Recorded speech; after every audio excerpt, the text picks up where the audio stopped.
अस्सलाम वालेकुम। मैं उम्मीद करता हूँ आप खैरियत से होंगे। हम लोगों ने लेक्चर सीरीज़ का आगाज़ किया हुआ है जिसके अंदर हम लोग लीगल सिस्टम ऑफ पाकिस्तान को डिस्कस कर रहे हैं।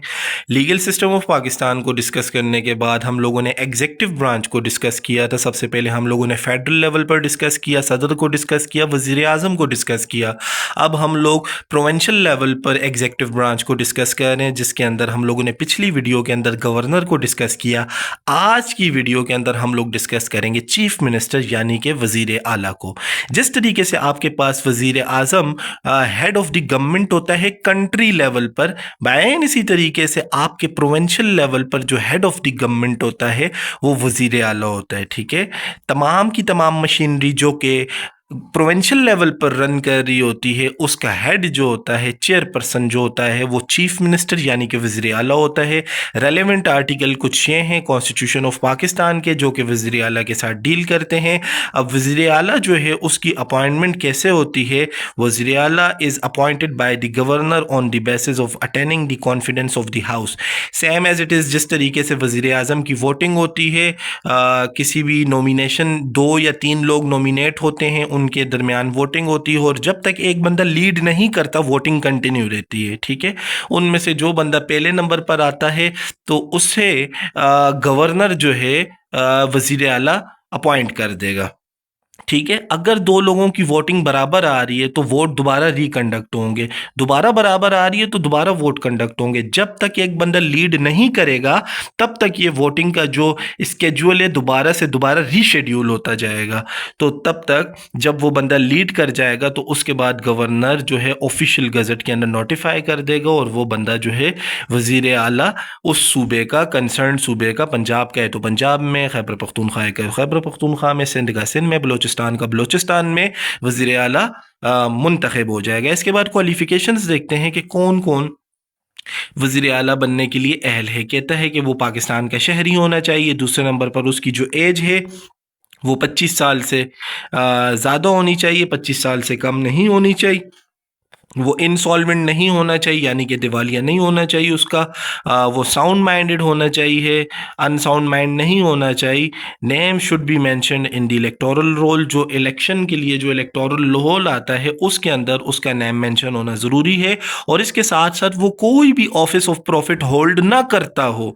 उसने अगर वज़ीर आला बनना है तो वो सिर्फ और सिर्फ एट अ टाइम एक ही सर्विसेज प्रोवाइड कर सकता है for the state of Pakistan, और वो कोई भी ऐसा ऑफिस होल्ड नहीं कर सकता जहां से वो कोई रेम्यूनरेशन जनरेट कर रहा हो for the service of Pakistan. ठीक है, इसके बाद इलेक्शन ऑफ चीफ मिनिस्टर को हम लोग देखते हैं। सेम एज इट इज़ वही इलेक्शन होते हैं जैसे कि आपके प्रेसिडेंट के होते हैं कंट्री लेवल पर। मैंने आपके साथ डिस्कस कर लिया है कि मैंने आपके साथ अभी डिस्कस कर लिया है कि सबसे पहले जो है उनकी नॉमिनेशन होती है, उसके बाद वोटिंग होती है। इसके अंदर 2/3 मेजोरिटी वाला कॉन्सेप्ट नहीं होता, बस आप लोगों ने लीड करना होता है। जो बंदा पहले नंबर पर आएगा उसे गवर्नर जो है ना ऑफिशियल गजट के अंदर उसकी नॉमिनीज दे देगा कि ये बंदा जो है वो वजीर आला बन गया है। ठीक है, तो ये तमाम प्रोसीजर स्टेप बाय स्टेप मैंने मेंशन किया हुआ है। अगर आपको मेरे ये हैंड रिटन नोट्स चाहिए तो आप मेरे साथ व्हाट्सएप पर रब्ता कर सकते हैं 030133974996। आप मेरे इस वीडियो लेक्चर को सुने, साथ मेरे नोट्स को एक दफ़ा रीड आउट करें। मैं उम्मीद करता हूँ इंशाल्लाह आपकी प्रिपरेशन जो है बहुत अच्छे तरीके से हो जाएगी। ठीक है, आप अगर एलएलबी के स्टूडेंट हैं, आप किसी भी एग्ज़ाम के लिए प्रिपेयर कर रहे हैं तो आपको लीगल सिस्टम ऑफ पाकिस्तान के अंदर किसी भी किस्म की दुश्वारी नहीं रहेगी। इसके बाद कहते हैं no restriction on reelection. कहता है कि जो वज़ीर आला है उसके री इलेक्शन पर कोई भी रिस्ट्रिक्शन नहीं है। जब तक वो अपनी अहलियत को पूरी करता है, एलिजिबिलिटी को पूरा करता है, वो तब तक री इलेक्ट हो सकता है। ठीक है, इसके बाद वोट ऑफ नो कॉन्फिडेंस। जिस तरीके से वज़ीर आज़म के against vote of no confidence लाया जा सकता है, बैन इसी तरीके से वज़ीर आला के अगेंस्ट भी vote of no confidence provincial assembly के अंदर लाया जा सकता है। ठीक है, अगर वोट ऑफ नो कॉन्फिडेंस जो है उसके अंदर 2/3 मेजॉरिटी मिल जाती है तो वज़ीर आला जो है वो अपना ऑफिस छोड़कर चला जाएगा। अगर उसे 2/3 मेजॉरिटी नहीं मिलती तो वो अपना ऑफिस कंटिन्यू रखेगा। ठीक है, इसके बाद टेन्योर कितना होगा तो कहता है टेन्योर को डिस्कस किया गया है आर्टिकल नंबर 130 क्लास 7 के अंदर the chief minister shall hold office during the player of the governor but the government shall not exercise his power. कहता है कि जब तक गवर्नर चाहेगा तब तक जो चीफ मिनिस्टर है वो अपने ऑफिस को कंटिन्यू रखेगा। ये एज यूजुअली जो है 5 ईयर का टेन्योर होता है with respect to the government.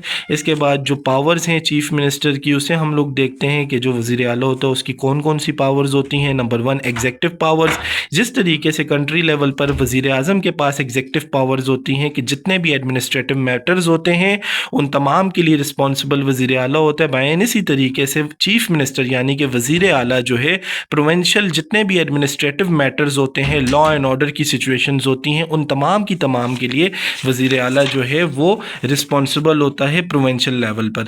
इसके बाद पावर ऑफ अपॉइंटमेंट्स को देखते हैं कि जितने भी जजेस अपॉइंट होते हैं प्रोविंशियल लेवल पर हाई कोर्ट्स के, उन तमाम की अपॉइंटमेंट की समरी भी जो है वज़ीर आला पेश करता है और उसके बाद उसकी एसेंट जो है वो गवर्नर की तरफ से दी जाती है।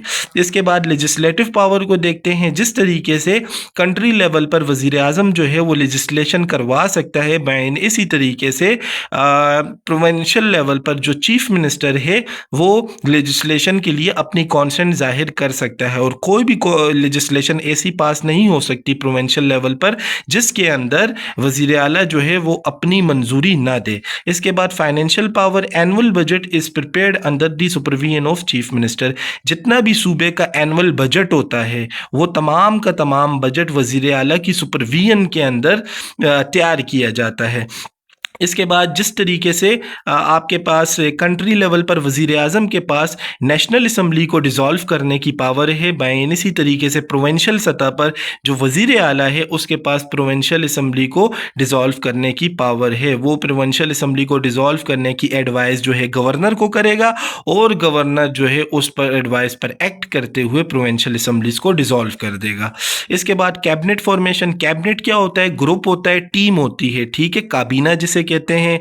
जिस तरीके से मुल्की सतह पर वज़ीर आज़म अपनी कैबिनेट को बनाता है उसके अंदर मिनिस्टर्स होते हैं, सूबाई सतह पर वज़ीर आज़म जो है वो अपनी कैबिनेट की फॉर्मेशन करता है जिसके अंदर मुख्तलिफ मिनिस्टर्स होते हैं और इस तरीके से वो पूरे प्रोविंस को रन करते हैं। एडमिनिस्ट्रेटिव मैटर्स तमाम के तमाम देखते हैं।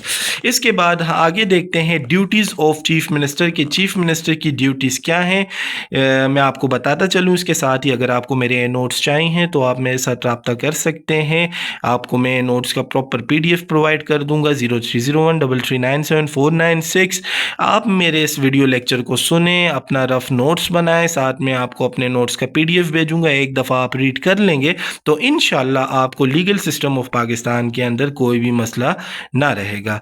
अब पढ़ते हैं duties of chief minister. Chief minister की ड्यूटीज़ क्या क्या हैं? टू कम्युनिकेट द गवर्नर, मतलब जितने भी एडमिनिस्ट्रेटिव मैटर्स होंगे उन तमाम मैटर्स पर जो भी इश्यूज़ हैं, जो भी मैटर्स चल रहे हैं, कंसर्न चल रहे हैं, उन तमाम के तमाम पर जो चीफ मिनिस्टर है वो गवर्नर ऑफ डेट प्रोविंस के साथ कम्युनिकेट करेगा, ठीक है। इसके बाद to furnish information. Furnish information का मतलब है जितने भी प्रपोजल्स होंगे, जितने भी न्यू रिक्विजिट्स होंगे वो तमाम के तमाम को फर्निश करना गवर्नर के सामने, ये भी वज़ीर आला की ज़िम्मेदारी है। इसके बाद सबमिट कैबिनेट्स एनी मैटर, यानी कि कोई भी जितने भी मैटर्स जो हैं वो इवॉक हुए हैं वज़ीर आला की कैबिनेट के अंदर और किसी एक इम्पॉर्टेंट इशू के ऊपर कोई डिसीजन मेकिंग की जा रही है, एडमिनिस्ट्रेटिव इशू के ऊपर, या कोई लेजिस्लेशन होने जा रही है प्रोविंशियल लेवल पर, तो उसके लिए भी जो है उसकी जो सबमिशन है वो तमाम की तमाम सबमिशन गवर्नर को करना ज़रूरी है और गवर्नर इस किस्म की सबमिशन के लिए ख़ुद भी रिक्वायर्ड कर सकता है वज़ीर आला से। अगर वो वज़ीर आला से रिक्वायर्ड करता है तब भी वज़ीर आला ने तमाम की तमाम ये सबमिशन गवर्नर को करनी है, ठीक है। यहाँ पर हमारी जो एग्जेक्टिव ब्रांच है वो ख़त्म हो जाती है। हम लोगों ने सदर को पढ़ा, वज़ीर आज़म को पढ़ा, वज़ीर आला को पढ़ा, गवर्नर को पढ़ा। मैं उम्मीद करता हूँ आपको ये वीडियो लेक्चर सीरीज़ पसंद आ रही होगी।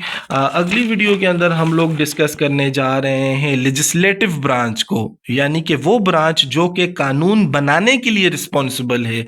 पहली जो ब्रांच थी एग्जेक्टिव, वो कानून को इन्फोर्स करवाने के लिए रिस्पॉन्सिबल थी। अब अगली जो ब्रांच है legal system of of Pakistan کی، وہ قانون کو بنانے کے لیے رسپانسبل ہے. ٹھیک ہے، ملتے ہیں نیکسٹ ویڈیو کے اندر. اپنا بہت زیادہ خیال رکھیے گا. آئی وش یو گڈ لک. اللہ حافظ.